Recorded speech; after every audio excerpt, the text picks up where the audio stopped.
ሁላችንም እናቀለን በየቦታቸውን በየክሩማቸው ደግሞ እንደዚህ የሚያስጠቁ ሰዎች በጣም ሞልተዋል። አይምሯቸው የተደፈነ ማለት ለእውነት የቆሙ የመሰሉ በእነሱ ላይ ጥቃት ለማድረስ የሚሞክሩ ክሩም ውስጥ የሚሰሩ ብዙ ሰዎች አሉ። ይህ ሀቅና ሀቅ የማይካድ ነገር ነው። የብሩኬ ወንድም እኮ የገዛ ከእነሱ ጋር የሚሰሩ ሰዎች እኮ ናቸው አሳልፎ የሰጡት። እነሱ አሳልፎ ባይሰጡ ኖሮ እነሱ ካሜራው ባያጠፉት ኖሮ እነሱ ባይጠብቁት ኖሮ በእርግጥ ቀደር አላህ ነው። ያኔ ሰቢያው ወሱ ቢሆን ነው። ግን ቢሆንም የበኩላቸው መወጣት ነበረባቸው።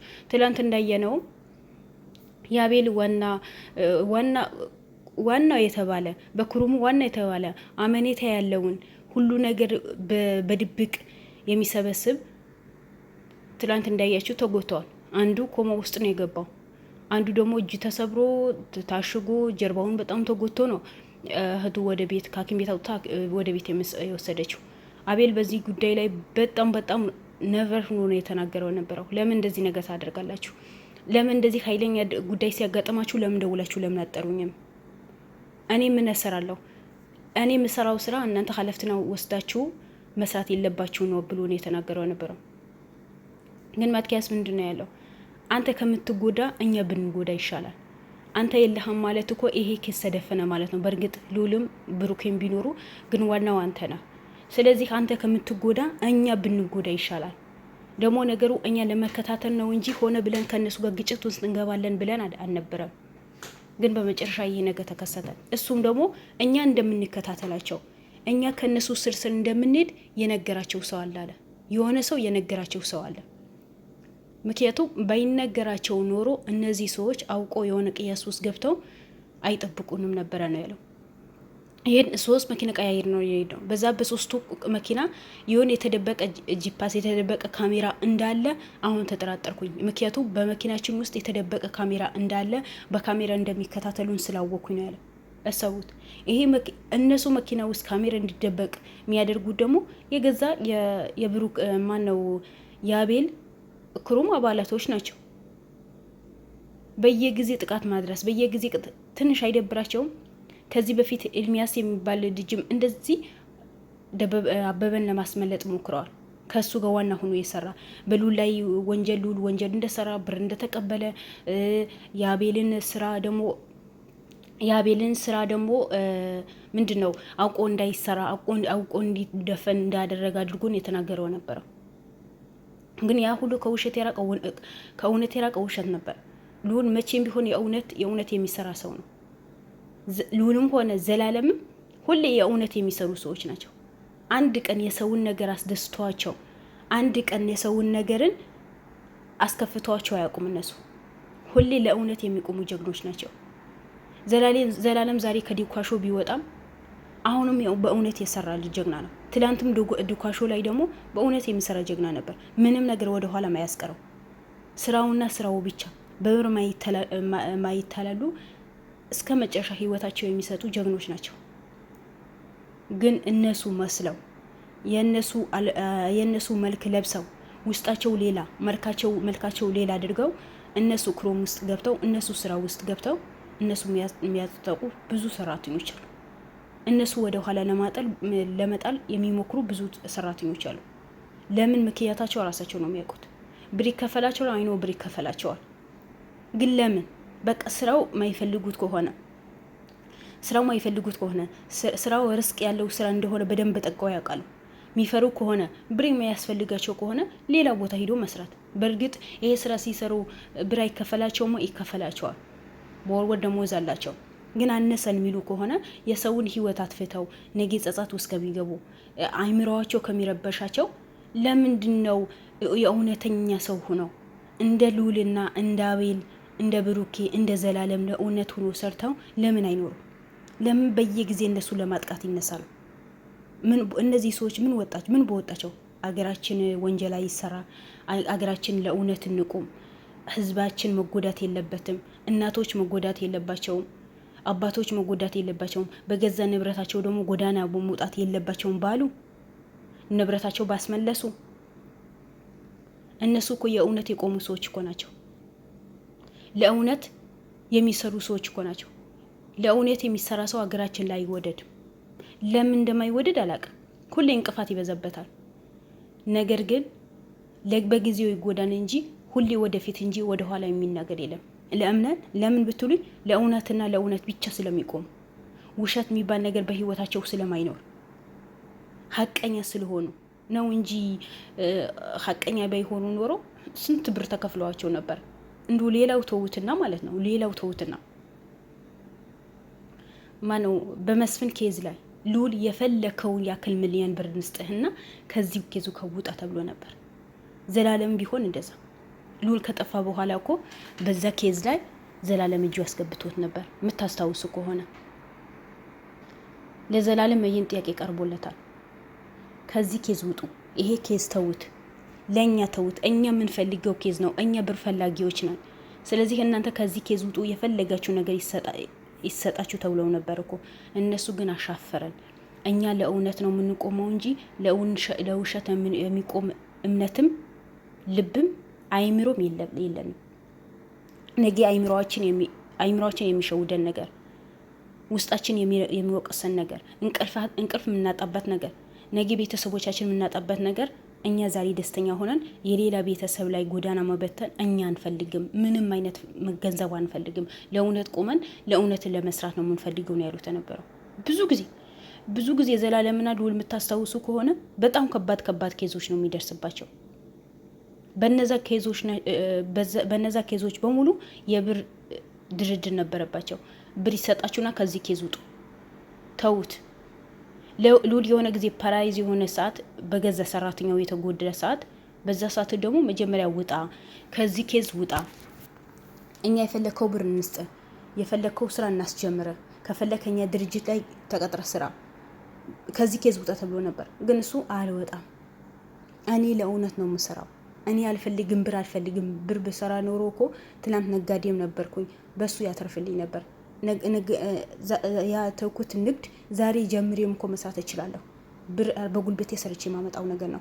የሰውን ህይወት አትፍቼ አይደለም፣ የሰውን ህይወት ቀምቼ አይደለም፣ ሰውን ጎዳና ላይ በትኜ አይደለም፣ ሰው ንብረቱ ቀምቼ እዛ ጋር ሰው ጎዳና ላይ ወጥቶ ያለቀሰ የደም እንባ ያለቀሰ እኔ ደስተኛ ሁኜ ለመኖር አልፈልግም። ሲጀመር የሰው ብር ሰው እኮ ነው። ምን ጊዜ የሰው ብር የሰው ነው። በረካ አይኖረው፣ ኪሳችሁ ውስጥ አይበረክት፣ ምግብ ብትበሉበት አጠግቡ። ምክንያቱም የሰው ብር ነው፣ የሰው እንባ ነው፣ ሰው ያለቅሳል። መስፍን የራሱ ያጠፋው እኮ ስንት ህዝብ ስላለቀሰበት እኮ ነው። ስንት እናቶች፣ ስንት አባቶች ቀብቷቸው አስሮ ስላለቀሱበት እኮ ነው። ራሱ በቆፈረው ጉድጓድ ራሱ ገባ። ስለዚህ ሁሌ የሰውን ነገር የሚያምረን ነገር፣ ሁሌ ሰውን ለማጥፋት የምንሞክር ሰዎች ልክ እንደነሱ ናቸው። ስለዚህ አሁንም ቢሆን ባቤል ክሩም ውስጥና በልዑል ክሩም በዘላለም ክሩም ሆነ ማነው ወበሩኬ ክሩም ያላችሁ ይሄ ለትንሽ ብር ብላችሁ ህይወታችሁ የማይቀየር ብር ለአንድ ወር ደስታ ለ15 ቀን ደስታ ብላችሁ አይምሮአችሁን አታኩሸሹት። አይምሮአችሁ ሁሌ ጽድት ማለት አለበት። የአይምሮ በሽታ በጣም ከባድ ነው። ተጸጸታችሁም አይወጣም። ለምን ሰራሁኝ ለምን አደረኩኝ ብላችሁ ጭንቀት ውስጥ ነው የምትገቡት። ስለዚህ እንደዛ ከምታረጉ ለእውነት ቆማችሁ ሀቀኛ ሆናችሁ ስራችሁ ብትሰሩ ነው የሚሻላችሁ። የእውነት ተሰራ ሰው ሁሌ ወደፊት ነው የሚሄደው እንጂ ወደ ኋላ የሚል ነገር የለም። ግን እናንተ አይደብራችሁ? ምንም አይመስላችሁም? የዛሬ ደስታችሁ ብቻ አይታችሁ ወደፊት የምትጓዙ ልጆች ብዙ ልጆች አላችሁ። ለእውነት እንደለፉ ያያችሁ፣ አይናችሁ የመሰከረ፣ ልቦናችሁ ያወቀ፣ ህሊናችሁ ያወቀ ግን ትንሽ የብር ከደሞዛችሁ ትንሽ ከፍ ያለ ብር ስታገኙ ጊዜ ከእናንተ ጋር አብሮ የበሉ አብሮ የጠጡ አብሮ የሚሰሩ አብሮ የሚለፉ ስንት ባህር የሄዱ ስንት ከሀገር ክፍለ ሀገር ድረስ ከአዲስ አበባ ወጥቶ ክፍለ ሀገር ድረስ ሂደው የተጓዙ ሰዎችን ህይወት ምንም ሳይመስላችሁ አሳልፋችሁ ትሰጣላችሁ። ምንም ሳይመስላችሁ ግን ከዚህ ጋር ከጀርባ ደግሞ ሌላ ትሰራላችሁ። ከፊት ለፊት ደግሞ ከነ ልዑልን አጨብጫቢ ሆናችሁ የእውነተኛ ሰው ሆናችሁ ትሰራላችሁ። ምን አመጣው ነው? እኔ ይሄን ምን አመጣው? በቃ የውሸት ምን ሰራ ከሆነ የውሸት መስራት፣ የእውነት ምን ሰራ ከሆነ የእውነት መስራት። እስከ መቼ ነው እንደዚህ ህይወታችሁ በሙሉ ብሽሽት ብሎ የሚያስጠላ ህይወት ውስጥ ገብታችሁ የምትሰሩት? ተው እንጂ ያጀማ። ያጀማልኩኝ እነዚህ እንትና አቤል ክሩም ውስጥ የምትሰሩ አሁን ትናንት ያው ኮማ ውስጥ ገብተዋል። ምን ተጠቀማችሁ? የገዛ ጓደኛችሁ ከእናንተ ጋር የሚበላ ከእናንተ ጋር የሚጠጣ ከእናንተ ጋር የሚጫወት ከእናንተ ጋር የሚለፋ የሚሮጥ የእውነት ስለሄደ እናንተ አሳልፋችሁ ለመኮንን ሰዎች ሰጣችሁ። የኮማ ውስጥ ገብተዋል። ማኪያስ ደግሞ ተጎቶ የእጁ አንጠልጥሎን ቤት ውስጥ ቁጭ ያለው እና ለምን ህሊናችሁ ምንድን ነው የሚያስበው? ህሊናችሁ ምንድን ነው የሚሰራው? እኛ ህሊናችን የተሰጠን እኮ እናስብበት ነው እንጂ እንንተኛበት አይደለም፣ ወይ ወንጀል እንሰራበት አይደለም። ወንጀልን ሰርተን ደግሞ እንጸጸት፣ እንድናቅ፣ እንድንረዳ። በአሁን ሰዓት ድሮ ሰው ከእንስሳ ይሻላል ይባል ነበር፣ ግን አሁን አይሻልም። እንስሶች ከኛ ተሻሉ። ለእንስሳዎችን ራስ በራሳቸው ይደጋገፋሉ። እኛ ግን ሰዎች ራስ በራሳችን ተባልተን አሳልፈን ለወንጀለኞች ሰተን እኛ ብር የምናገኝበት ነገር ከሆነ እርግጠኛ ነኝ እንደዚህ ኩሩም ውስጥ የምትሰሩ ልጆች ብር የምታገኙበት ነገር ከሆነ እናታችሁን እኮ ትሸጣላችሁ።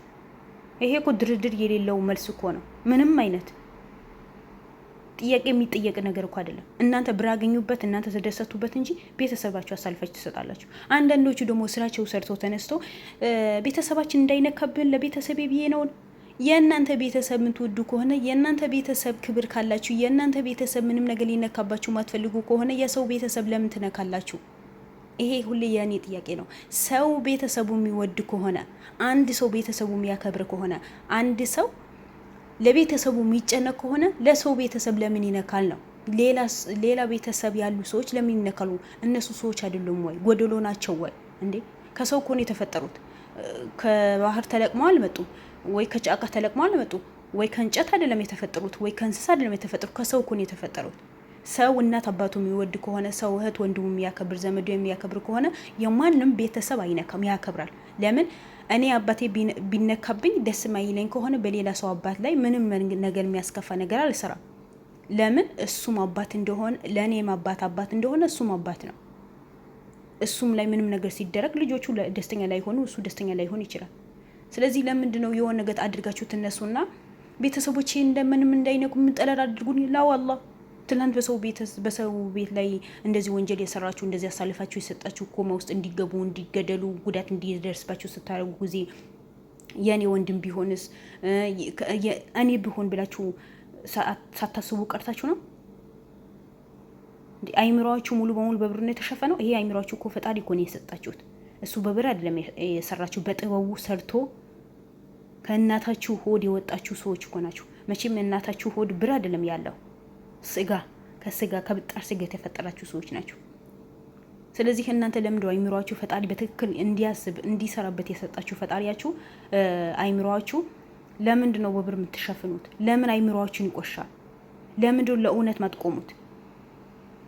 ኧረ በአላህ በጣም ያስጠላ ነገር ነው። ለማንኛውም ሁሌ ለእውነት ብትሰሩ ይሻላችኋል። አይምሮአችሁ የሚቆሽሽ ነገር አትስሩ። በጓደኞቹ ፊት የምታፍሩበት ነገር አትስሩ።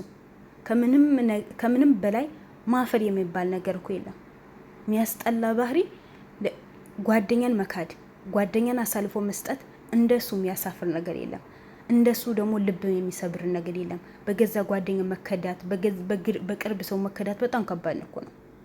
ስለዚህ ለእውነት ብላችሁ እውነት እንሰራለን፣ ህይወታችን አሳልፈን እንሰጣለን። ይህ ስራ መስዋዕትነት እንዳለው ያውቃችሁ ጠንቅቃችሁ ተምራችሁ ነው የምትገቡት። ከገባችሁ በኋላ ለምን እንደምትክዱ ራሳችሁ ነው የምታውቁት። ስለዚህ እባካችሁ ወንጀል ከመስራት ተቆጠቡና ለእውነት ሰርታችሁ ህሊናችሁ ቢያርፍ ይሻላል። ለህሊና እረፍት ብታገኙ ይሻላል። ህሊናችሁ የወቀሳችሁ እንቅልፍ ከምታጡ፣ ሁሌ ልባችሁ ከሚወቀስ ጥሩ ስራ ሰርታችሁ ለእውነት ቆማችሁ ለአንድ ደቂቃ ጥሩ እንቅልፍ ብተኙ ይሻላችሁ ባይ ነኝ። ይሄ የኔ አስተሳሰብ ነው። ለእናንተ ማስተሳሰብ ልክ እንደ እኔ አስተሳሰብ እንደሚሆን እርግጠኛ ነኝ። ስለዚህ ውድ ቤተሰቦቼ በዛሬ ቪዲዮ ይሄን ይመስል ነበር። ከወደዳችሁት ላይክ፣ ሼር፣ ሰብስክራይብ ያደረጋችሁ አበረታቱን። በየጊዜ አዳዲስ ቪዲዮ ስለቅ ይመጣል።